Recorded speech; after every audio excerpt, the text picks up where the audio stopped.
Raríssimas, raríssimos e raríssimas, bom dia. René de Paula Júnior falando aqui no Radinho de Pilha, 11 de novembro de 2024, e eu peço desculpas. Desculpas por esse barulho chato que deve estar se infiltrando aí, não porque disso eu acho que eu não tenho culpa, eu não tenho muita escolha, eu posso lamentar. Eu lamento que, infelizmente, as nossas condições hoje de gravação estejam longe das ideais. Mas eu acho que eu peço desculpa por alguns excessos. Eu acho que sexta-feira eu não consegui gravar por várias razões. Eu estava bastante, meio perturbado com os últimos acontecimentos. E aí no sábado, como eu havia prometido, eu falei, eu vou gravar de qualquer maneira e talvez eu não devesse ter gravado. Eu pensei inúmeras vezes, ainda estou pensando em tirar aquele episódio do ar, mas acho que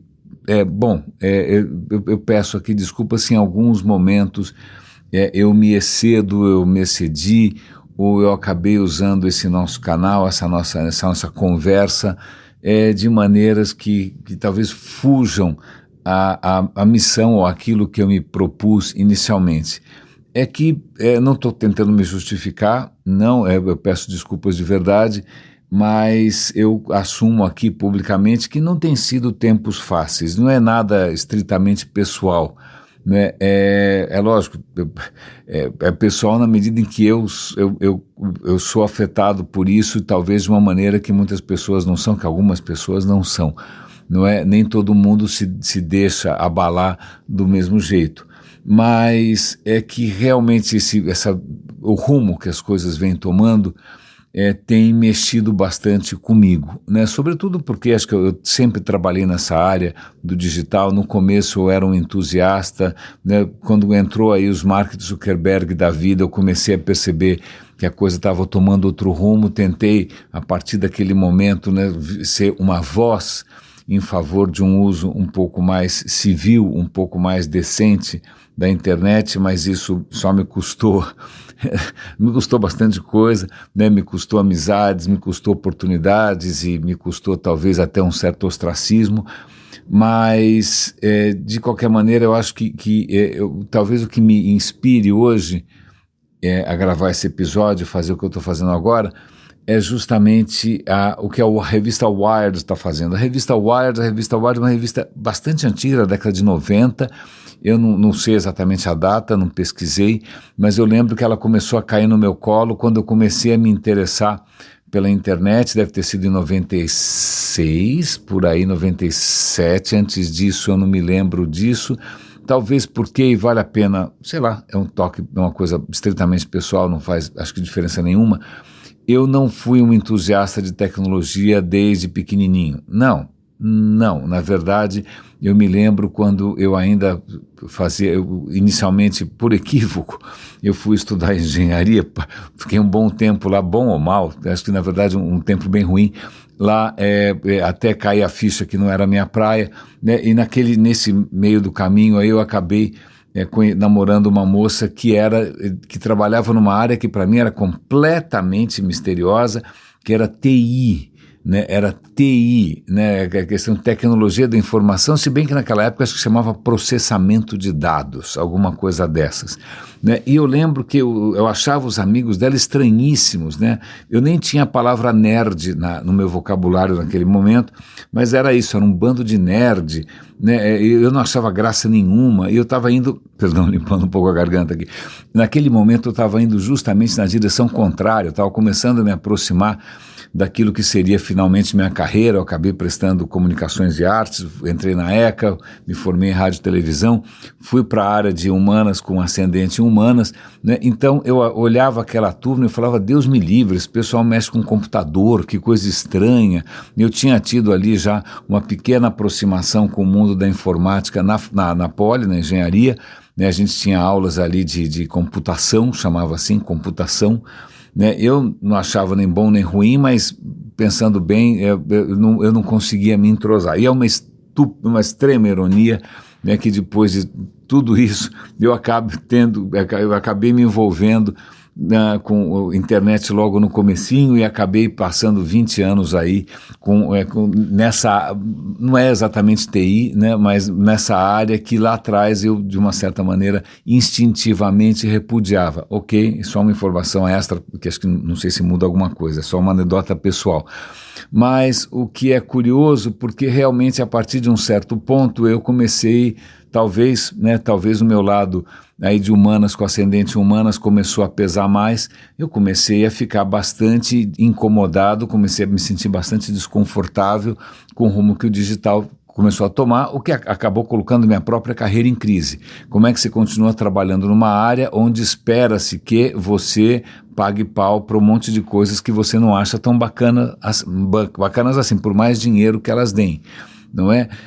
Então, a revista Wired, logo no começo, era praticamente uma bíblia para quem estava trabalhando com isso. Cada edição que saía era mais linda que a outra, as capas eram espetaculares, a direção de arte era magnífica, graficamente era uma esbórnia de tanta coisa bonita, e tinha ali um entusiasmo incrível com relação ao futuro, né? Sempre foi uma revista muito entusiasta sobre o potencial da internet, né? Eu lembro que, eu até vou tentar resgatar essa história aqui, de uma edição que chamava The Long Boom, né? A longa explosão, mas uma explosão positiva. Tinha ali aquele emoji do sorrisinho, o smiley, chama smiley. Tinha um smiley gigante na capa, né? The Long Boom, dizendo, olha, a gente está entrando numa nova era de prosperidade, de igualdade. Eu falei, putz, que legal, eu sentei na janelinha dessa nova aventura, né? Eu entrei na hora certa, eu vou fazer parte de um novo mundo,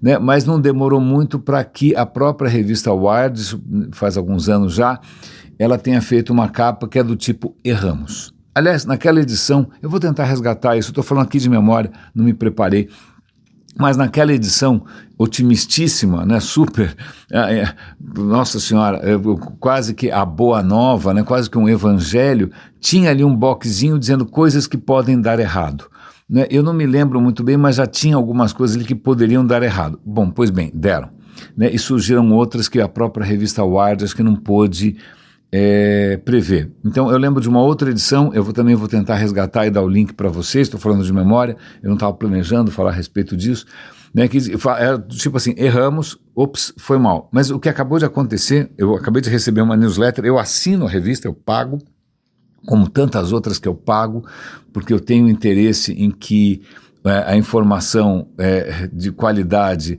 ela consiga sobreviver nessa situação tenebrosa, não é mesmo? Né? E aí ela fez praticamente ali um manifesto diante da eleição do Trump. Um tipo assim, e agora, José? Né? E aí ela está falando, olha, nós sempre tivemos esperança, nós vamos manter nossa esperança, apesar de tudo que está acontecendo, nós vamos estar aqui chamando a atenção para perspectivas que podem ser positivas, para a maneira de atravessar essa treva.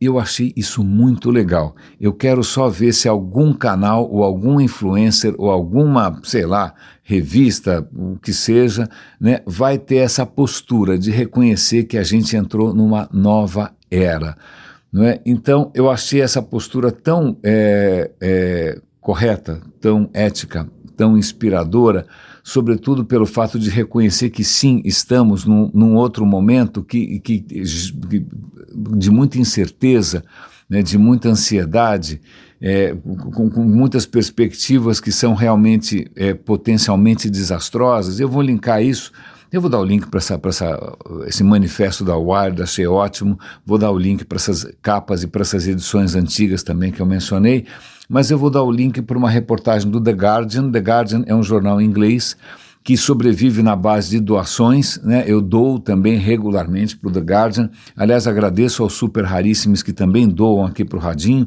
É lógico que é pouca coisa, são 14 pessoas, mal e mal paga a assinatura da Adobe. Mas, puxa, já é um gesto, já é alguma coisa, né? Já dá um pouco de esperança, né? O Radinho não se sustenta, o Radinho é uma iniciativa que eu pago do meu próprio bolso, eu pago o domínio, eu pago a hospedagem, eu pago absolutamente tudo, né? Ele sempre será deficitário, não tem o que fazer. fazer, porque eu não quero me sujeitar à publicidade, não quero me sujeitar a patrocínios, não, aqui eu quero manter isso do bolso mesmo, um canal independente e que mesmo que, sei lá, esteja sujeito aí a eventuais gafes minhas ou erros meus, pelos quais eu peço desculpa de novo, peço desculpa se muitas vezes eu acabo me perdendo demais em querelas religiosas, ok, eu sou humano, não é? Mas esse artigo do The Guardian, eu acho que ele é muito oportuno, porque ele é de um jornalista também que é uma postura parecida, né, com a que eu estou narrando aqui para vocês, compartilhando. Ele fala, olha, lá atrás eu já tentei avisar que a gente estava indo num rumo ruim, tá? Mas não é isso que eu estou falando aqui, eu não estou querendo me autocongratular, me dar tapinha nas costas, dizendo eu tinha razão. Isso me faz lembrar de um desenho meio bobo da minha juventude, que tinha umas motocicletas falantes e tinha uma chatinha que falava, eu disse, ok, nada disso. Mas ele está contando o seguinte, nós estamos entrando na era do caos informacional, nós já entramos, ponto. Porque ninguém mais consome informação de jornal. Ponto. Não, ninguém mais assina nada, né? Se você é uma pessoa diferenciada, claro, mas se você olhar à sua volta, todo mundo se informa a partir de redes sociais, seja o WhatsApp, seja o TikTok, seja o Instagram, seja o Facebook, mas ninguém mais pega um jornal ou uma revista de qualidade para ler. Peço desculpas, aliás, também, pela minha garganta está um pouquinho prejudicada. São essas altos e baixos com ar-condicionado, bom, ok. Mas ninguém mais se informa da maneira que se informava antes. Ah, mas antes você tinha indústria cultural, monopólio dos meios de comunicação, sei lá, dominação. Ok, né? Tudo isso eram críticas válidas. Eu trabalhei na indústria cultural, eu trabalhei em telejornal, não era bem como o pessoal falava na faculdade, não é nenhum bicho-papão que não, é um pouco mais patético do que isso tudo, não é nada de vilões inteligentíssimos, não, é tudo meio bagunçado.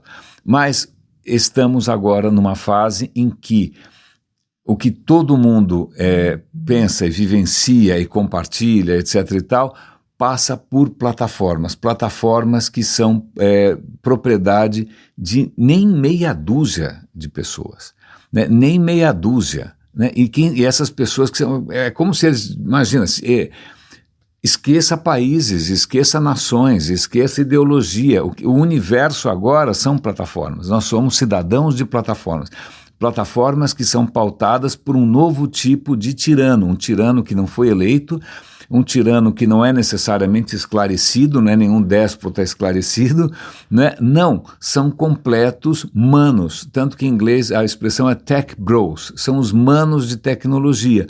Né, são umas figuras que não são necessariamente sábias, muito pelo contrário, não são necessariamente maduras, pelo contrário, não são necessariamente honestas, pelo contrário, e que vêm demonstrando a cada oportunidade uma completa falta de noção, uma completa falta de empatia, uma completa falta de responsabilidade.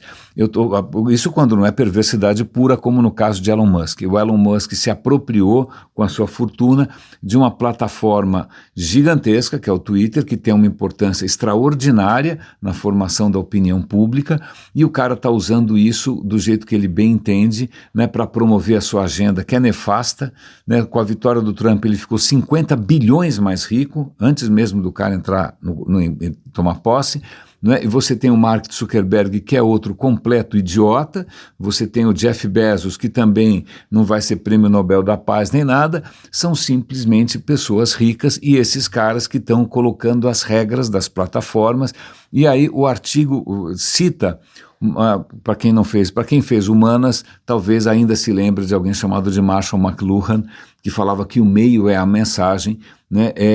Mas nesse caso é isso mesmo, né? O meio é uma plataforma e a plataforma é a mensagem. Se a lógica da plataforma é, sei lá, promover tudo aquilo que é sensacional para ganhar dinheiro, então, a mensagem é essa, a mensagem vai ser o sensacionalismo, e dane-se o resto. Né? Então, a Wired está reconhecendo que a gente já entrou numa outra era histórica, né? A The Guardian também está reconhecendo que todo aquele romantismo da supervia da informação, dessa nova era digital. Eu me lembro de gurus de palco falando em humanidade 2.0, 3.0. Não, e eu nem falei aqui de inteligência artificial ainda, só estou falando das próprias plataformas na mão desses bilionários que, cara, na boa, eu não queria tomar. Não, você quer sentar com uma figura dessas e bater um papo no final de tarde? Não, são figuras que, pelo menos para mim, provocam repulsa imediata, certo? Certo, ok, opiniões divergem, né, tem gosto para tudo, afinal metade das pessoas votou no Trump, então ele representa, metade das pessoas deve adorar o Elon Musk, pelo visto ele também representa, mas uma coisa é a pessoa representar dentro de um cenário em que existem diversas opções e é um jogo em que de repente a alternância de poder é possível, outra coisa é dominação pura. Né? O Elon Musk domina uma plataforma que domina todas as outras, o Mark Zuckerberg também domina, o Jeff Bezos também domina, e agora você tem um presidente também que é praticamente um novo Nero, né? Praticamente um novo Calígula. Né? Meu único consolo é que ele é velho e quem sabe ele não dura tanto. Né? Quem sabe a esperança no voodoo eu já perdi, né? Então eu fico só esperando que de repente o seu lifestyle muito pouco saudável, né, acabe encurtando a carreira dessa figura tão nefasta que é o Trump. Então estamos aqui diante de uma era muito complicada, eu pelo menos sinto isso na carne, eu sinto isso me abala, isso me afeta, né? E a questão e agora, José, vamos fazer de conta que está tudo bem, né? Vamos ficar batendo palma para grandes empreendedores de sucesso, né? Vamos ficar no LinkedIn falando que, imagina, as maravilhas da inteligência artificial.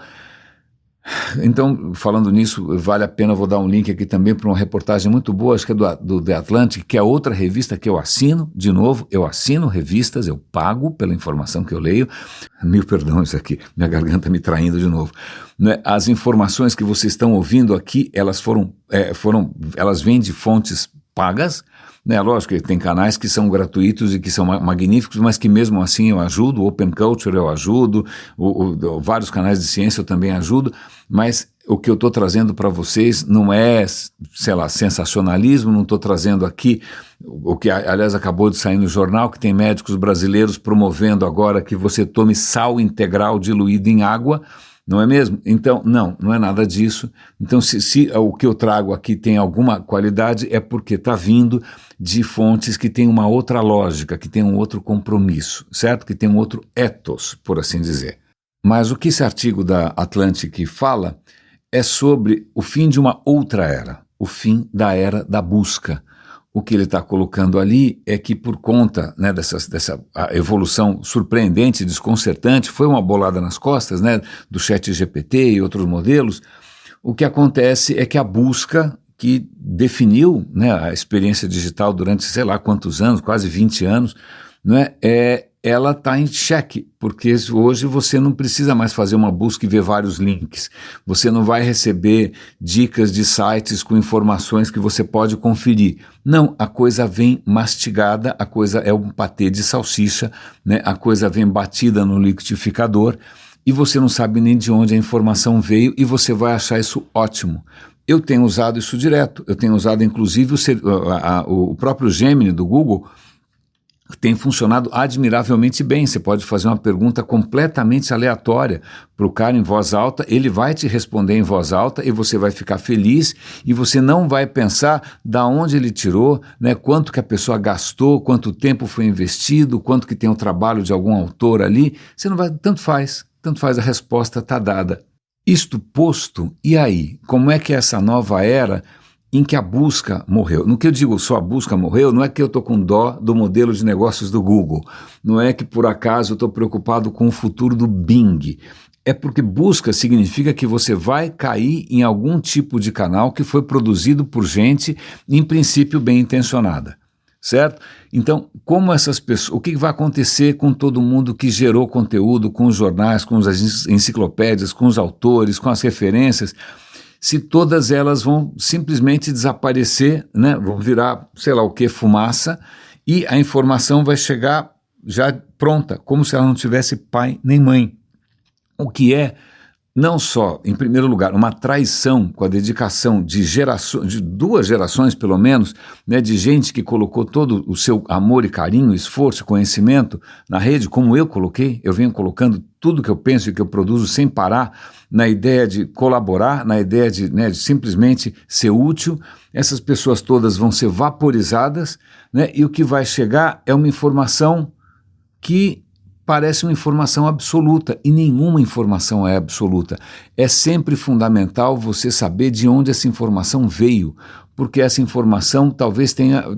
Aí, se você souber de onde ela veio, você pode entender a perspectiva, a visão de mundo, se ela tem um viés, se ela tem uma história, se de repente você pode discordar porque ela tem algum ponto falho, né? Quando você conhece a fonte, você percebe que não é uma revelação que veio dos céus, não é os 10 mandamentos, não é um arbusto pegando fogo. Não, aquilo veio de alguém, né? E aquilo pode ser melhorado, questionado, conversado, combinado. Não, mas quando vem como uma verdade absoluta, né, um pronunciamento de um oráculo, a gente está num mundo bastante diferente. Ainda mais que é um oráculo que a gente não entende muito bem como funciona e que ninguém controla.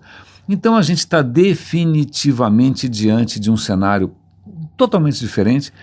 Eu não me arrisco a fazer previsões. Vale lembrar que até alguns dias atrás eu estava aqui torcendo pela Kamala Harris, achando que, né, ela tinha, não só ela, mas puxa, toda uma maneira de você ver, de você imaginar o futuro, de você conceber a sociedade, uma maneira muito mais humana. É lógico que não é perfeita, ninguém está falando aqui, ninguém quer, não que ela seja santa, não que os democratas sejam o Dalai Lama, não, mas cara, não se compara, né? E assim, até pouco tempo atrás eu achava que ela tinha alguma chance, e aí eu estava redondamente enganado, né? E agora está cheio de artigos aí explicando por que ela perdeu. Então, se vocês sabem, por que vocês não falaram antes, né? Por que ninguém adivinhou, né? É fácil chutar cachorro morto, né? Então estou tendo aqui a honestidade intelectual e moral também de dizer que, cara, bolada nas costas, eu não podia imaginar que eu pudesse estar tão errado. Peço desculpas aqui, inclusive, pela minha inocência e por ter, de repente, achado que algumas coisas eram possíveis quando notoriamente não são. Mas só para a gente terminar hoje com, sei lá, o episódio de hoje com alguma coisa inspiradora, além da própria revista Wired, a gente acabou de fazer uma viagem que foi muito bacana, em que a gente passou alguns dias em Londres, que é uma cidade que eu estou aprendendo a gostar cada vez mais, né? Eu demorei para conhecer Londres, quanto mais eu conheço, mais eu gosto, estou gostando mais do que Paris, etc. E Paris, ou seja lá o que for, até, talvez até Nova York, não sei dessas grandes metrópoles, quais são as que mais te inspiram. Londres está me inspirando cada vez mais, né? E eu lembro de uma visita que a gente fez, a gente sempre bate cartão nesses museus mais conhecidos, é sempre, sei lá, eu gosto muito disso, né? E essa última visita à National Gallery de Londres foi uma delícia, só tinha gente demais, estava um pouco abarrotado, as pessoas tirando selfie, é uma coisa meio estúpida, mas abstraindo isso, né, é uma instituição magnífica e que esse ano ela faz 200 anos. Eu não tinha ideia que a National Gallery faz 200 anos. E a National Gallery fez uma série de 3 vídeos que eu convido vocês a assistirem. São 3 vídeos contando um pouco da história, né, comemorando esses 200 anos e apontando caminhos para o futuro. É tão bacana, porque ela nasce inicialmente de, sei lá, eram coleções privadas que de repente ficavam numa casinha, e aí você tem ali de repente gente com grana, uma coisa que aparentemente não existe mais, né?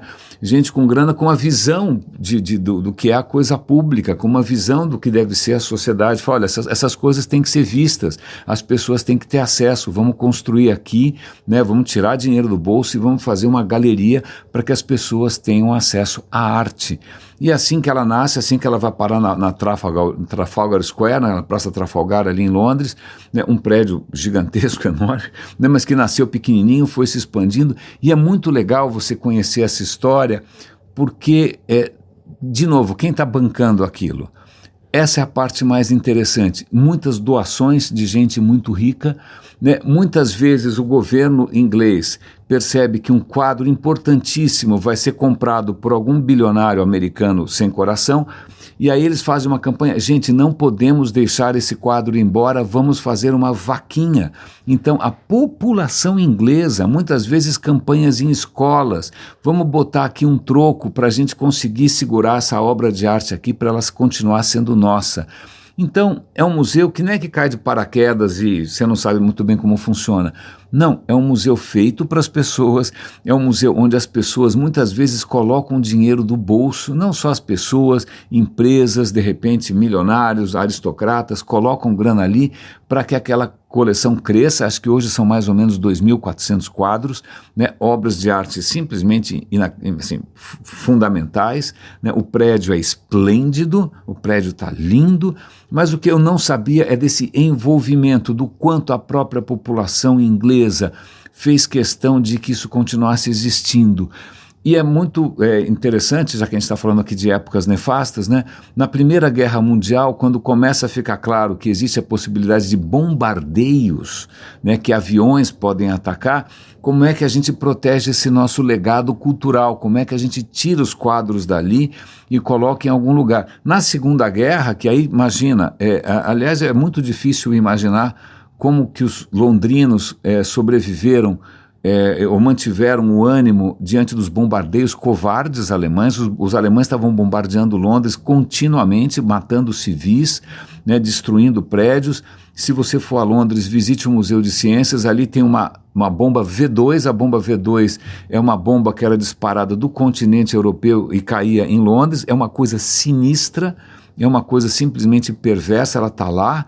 Se você estiver em Londres, visite também o bunker onde o Churchill se escondia. Quando você está na saída, assim, que é muito interessante, eles mantiveram um gabinete de guerra ali, debaixo do chão, e quando você está saindo, na saída tem pendurado no teto várias bombas alemãs que choveram bombas alemãs em Londres, né?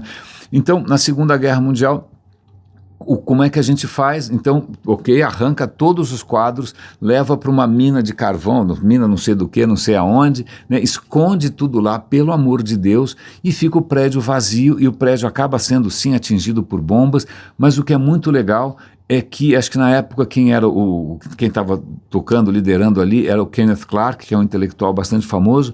E falou: cara, ela tem que continuar funcionando como esperança, né, como civilização para a população que está sendo bombardeada. Então começaram a fazer concertos ao meio-dia, né? Não tinha bombardeio de dia necessariamente, bombardeios eram normalmente à noite. Então imagina, a cidade está arruinada e de repente você tinha ali orquestras a um preço módico, acho que £1, né, para que as pessoas pudessem continuar ouvindo música clássica, né? Então você tem também, alguém teve uma ideia: vamos fazer o seguinte, ok, estão bombardeando a gente, mas vamos lá na caverna onde a gente escondeu tudo, vamos escolher um quadro por mês e exibir ele aqui para que as pessoas possam ver, possa ter atividades.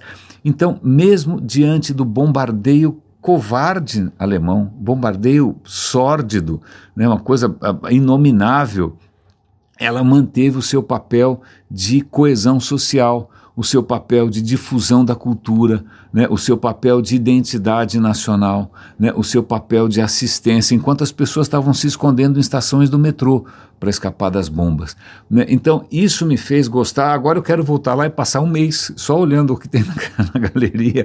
Normalmente a gente visita ali uma tarde ou duas, mas cara, agora se começa a perceber o papel que cultura tem, né, que de repente pessoas que reconhecem a importância de você proteger aquilo que é realmente valioso, aquilo que nos torna mais humanos, que nos torna mais decentes, proteger da barbárie. E a barbárie volta, né? A barbárie volta. Nós estamos efetivamente de novo em 1924, entre as duas guerras mundiais, quando surge o nazismo, quando surge o fascismo. É nesse momento que a gente está, né? Quando vem de novo as questões de racismo, vem de novo as questões de xenofobia, quando essas coisas todas vêm de novo, 100 anos depois, a gente tem que manter essa tocha acesa. E eu estou pedindo desculpas aqui também pelos meus eventuais excessos, pelas minhas falhas às vezes, de resiliência, também um pouco inspirado por uma figura que realmente não merece nesse exato momento né, o meu carinho e admiração, que aquele CEO, o Tales Gomes, que eu talvez tenha conhecido, eu não lembro, mas sei lá, o Tales Gomes que há algum tempo fez um pronunciamento dizendo: Deus me livre de uma mulher CEO, Deus me livre de casar com uma mulher que vira CEO porque ela vai se masculinizar, o papel dela é ser mãe. Uma afirmação que acho que há 100 anos ele já ia levar porrada, espero, né? Já tinha gente bastante lúcida em 1924, talvez em 1824 ele conseguisse escapar com essa, né? Mas aí tem hoje uma entrevista na Folha dizendo que ele perdeu muito dinheiro perdendo desculpas. Tadinho, ele perdeu dinheiro pedindo desculpas. Puxa vida, tá aí um bom critério na vida pra gente, né? Puxa vida, eu não posso perder dinheiro. Então, na boa, gente, eu peço desculpa. Eu acho que se eu perdi alguma coisa até hoje foi, talvez, isso nem vem ao caso, mas na hora que a gente vê essas figuras que são imaturas, que são mesquinhas, que são pobres de espírito, que têm uma tara esquisita por status e poder, na hora que você vê essas pessoas dominando o mundo, dá vontade de olhar para o universo e falar: universo, desculpa aí, erramos. Mas raríssimos e raríssimos, eu agradeço aqui o carinho de todos, agradeço o apoio. Cuidem-se, por favor, um grande abraço e até amanhã.